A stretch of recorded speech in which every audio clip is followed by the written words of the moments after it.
Let the games begin. I'm the librarian, and I came to read. Make sure that y'all are going to fortheculturepodcast.com. I don't know how many times I got to tell y'all, but I'm going to continue to do it because the episodes that we're releasing are cute as hell. They're sickening. So go ahead. We're on SoundCloud, iTunes, everywhere, Google Play, every fucking where. Okay, so let's begin because Insecure. Girl, let me check the date. Insecure is coming back August 12th. Now, I don't know what to tell you, bitches. Insecure is coming back August 12th. I'm getting every particle, proton, and piece of my motherfucking life. You hear what the fuck I said? I'm getting every particle, proton, and piece of my motherfucking life, girl. I want East to be running around here from house to house, you know what I mean? Couch surfing, swag, bitch. Swag, then my sir, bitch, I want her to be couch surfing, bitch. Now I'm on Hypnotic, Daniel's Peen, bitch, on Roma, bitch. I want her ass to be couch surfing, bitch. I don't want to see no more what's his face ass. What's his name? Lawrence ass. I don't want to see his ass. I mean, he had a cute run. Are Dro and Tasha fucking each other in real life? Is Dro a real life fuck boy, girl? I don't know what's going on with that either. Tiffany bougie ass girl. I'm ready to see what's going on with your storyline. I low-key think that since your ass been bougie this whole time and uppity girl, that your man might be fucking Issa brother, and that's just girl, I'm ready to see what's going on for season 3. And since we're already over here talking about TV shows, let me go ahead and give some of my quick thoughts on Pose. I'm not gonna dive in too much because if you really want to hear some in-depth shit about what I think about the show, you're gonna have to listen to the podcast on Wednesday when it comes out. Now, this is obviously filled with a little bit of spoilers. If you guys haven't seen Pose yet, just skip this segment. But I just wanted to say that certain scenes really tugged at my fucking wig because I don't know, I related so much to them. Like the first scene that really, you know, caught my spirit was when he got kicked out of his house. Just like the rejection from people who are supposed to accept you. Like those were the first people that your ass met as a kid, you know what I mean? They're supposed to be the people who accept you, but in a lot of cases they aren't, and they talk about the gay family and they handle a lot of issues in it. One of my favorite scenes in that fucking episode was when he got hugged by the dean of dance, and it's like every gay boy has been there, every gay person has been there where they just feel rejected by everybody else, but someone who sees their potential or who's involved in their craft, when that someone gives them that hug or that reassurance, it's just, woo, that shit can change a life. I mean, I can't be dishonest. There were a lot of critiques. I was proud to see that Pose had the largest cast of transgender actors in series regular roles ever for a scripted series. Like shit like that is groundbreaking. I'm happy for these actors and actresses and shit that no doubt will get recognition, at the very least nominated for awards. I'm happy to see them display their truths, you know, on national television. Really groundbreaking. But of course, I have critiques about this shit, and I'm gonna talk about it in the podcast. One of them is just like, you know, dark-skinned black people were the ones, dark-skinned black femmes in particular were the ones who really pushed this shit forward. And you know, when you look at the cast, even the fucking producers a lot of times, it's just, the executive producers, and Ryan Murphy, I think he has this habit where the first couple seasons will be amazing and the rest of the show just falls to the ground. And I can see that happening in this story if they're not fucking careful, because they can, I mean, those storylines can be recycled. It's just, it seems like it could be set up like that. That's what is most nerve-wracking to me. Apple decided that you bitches need to shut your goddamn mouths. Okay, since you guys are talking so much about, I want group FaceTime, I want, my host said, here bitch, take the group FaceTime. That bitch gave us the option to FaceTime with 32 people at the same goddamn time. Bitch, who the fuck got, first of all, who got 32 friends like that to be doing that shit? Second of all, I mean, I'm happy, girl, I'm happy, Apple, that y'all decided to give that shit to us after years of us begging for that shit. Now, I did make the observation that the porn is gonna be on some next level type shit. You know what I mean? Just group FaceTime porn is gonna be so exhilarating, sis. I mean, I won't have to catch no computer virus to do this. No, but I'm serious, girl. The porn is about to be at an all-time high. The OnlyFans are about to be so sickening. I mean, we're about to have rotating ass porn from one person to the other. I mean, you don't even have to meet up to do an orgy no more.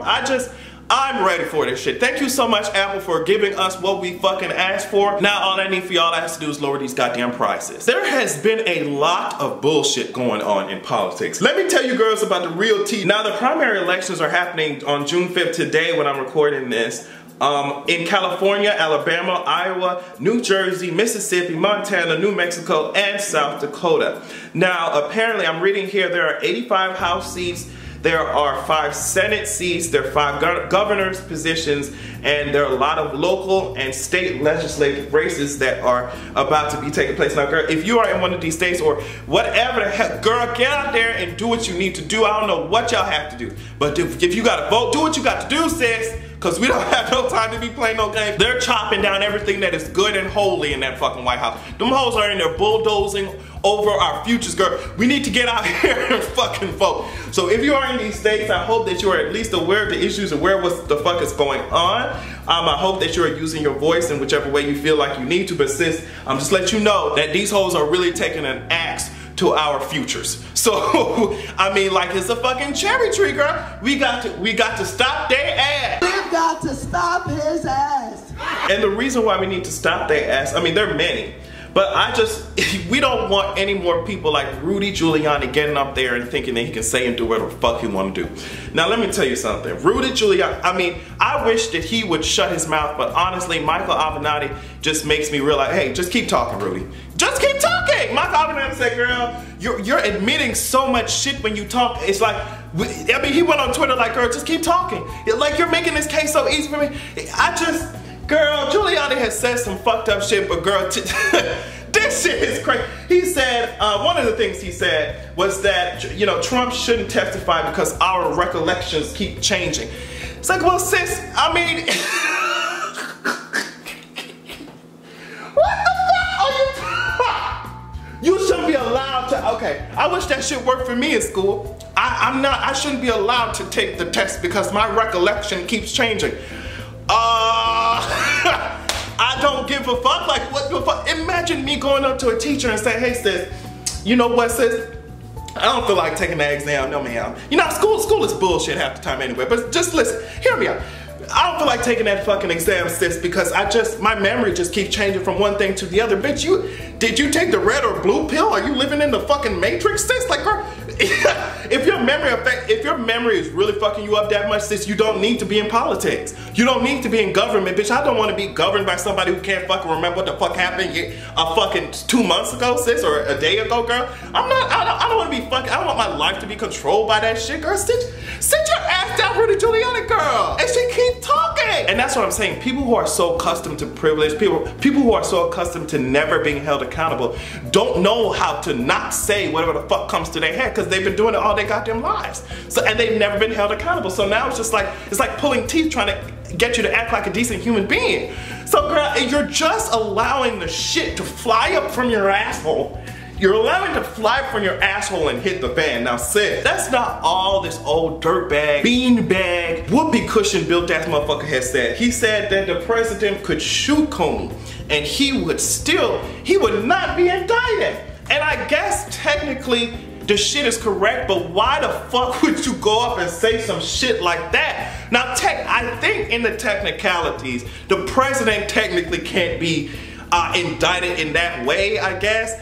By federal court, but it's by federal courts though, sis. In order for any type of shit to happen, he would first have to be impeached and then I guess they can get the charges against him. And a lot of academics, a lot of intellectuals are so confident in the fact, I mean, I don't know, they were just like saying, oh, there's no way that Trump would do no type of shit like this because Trump has been in this bitch talking about the fact that he has the absolute right. Now, when someone starts talking about absolute rights and shit, as I said, we're inching closer and closer to dictatorship, authoritarian type of tease.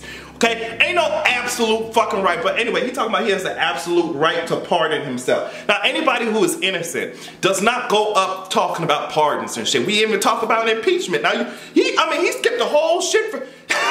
He skipped all of impeachment and went straight to the criminal charges. Bitch, you talk about pardoning already? Come here, okay. Innocent people don't talk like that. But as I said before, a lot of intellectuals and academics are speaking like this shit is set in stone. There's no way he could finesse his way around and shit. And a lot of other people are arguing, sis, we have not had a president like this. A lot of this shit is uncharted territory. We don't know what the fuck could go on. A lot of people were so confident that this bitch would not even make it to the presidency. You know, a lot of people had the same confidence. He ain't gonna make it through the elections. Girl! Never underestimate the lengths that a lot of these people will go through to protect their power, money, and white supremacy, which will guarantee them more power and money. You know what I mean?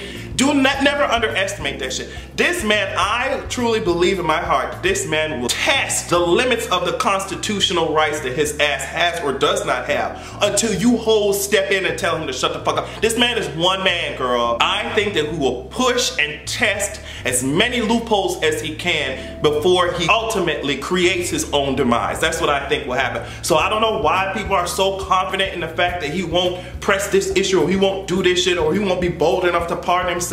Girl, we don't know what the fuck is about to happen, sis. So all I'm saying is, Mueller girl, you need to push it to the limit, bitch, cause we're in it to win it, in it to win it. Lock him up, bitch, I realize that this is where my start is, bitch. What? I want to take Mueller ass to fucking High School Musical so we can get Corbin Blue to do some dribbles and shit, bitch. I want him to step up, get your head in the game, get your head in the game. Mueller, get your head in the game, get your head in the game. This motherfucker's out here in the White House talking about he gonna pardon himself, he got absolute rights. This bitch ain't no fucking manifest destiny type of king, bitch. Get his ass out of here. Mueller, get your head in the game, get your bitch. It's not alright, bitch, not okay, bitch. If you could lock this hoe up, I'd feel better. Say okay. Bitch, I'm giving you Vanessa Hudgens, High School Musical, Corbin Blue Tees, Mueller. Get your head in the game. I'm talking about, it's been so much bullshit. Apparently, Trump also decided to uninvite the Philadelphia Eagles from the White House. Now, this is a statement coming from his ass from the White House. The Philadelphia Eagles are unable to come to the White House with their full team to be celebrated tomorrow. They disagree with their president because he insists that they proudly stand for the national anthem, hand on heart, in honor of the great men and women of our military and the people of our country. Now, let me tell you what they are doing, and they've been doing it. I've been telling you how the government, how the top people love to brand shit. They are branding, and they've done it successfully because people believe them. They branded this fucking protest as if it's supposed to be in any way involving military, the veterans, or anything like that. It had nothing to do with that. But they pushed that shit over there, so people now associate those two things together, and it should have never been the case because Colin Kaepernick already told y'all hoes why he's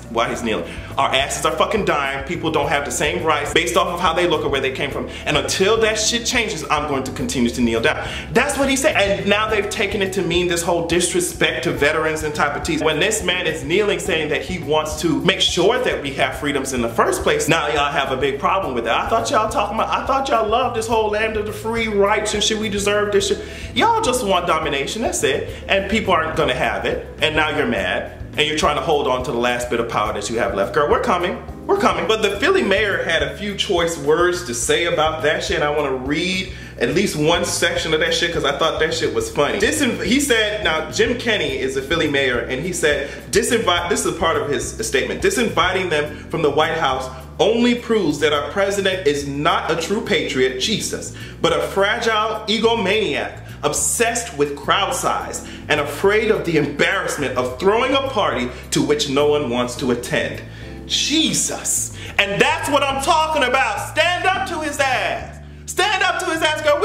We ain't got shit left to lose. If you think about it, if we let this shit continue, we're gonna start living in more of a dystopia than we are now, living in right now, girl.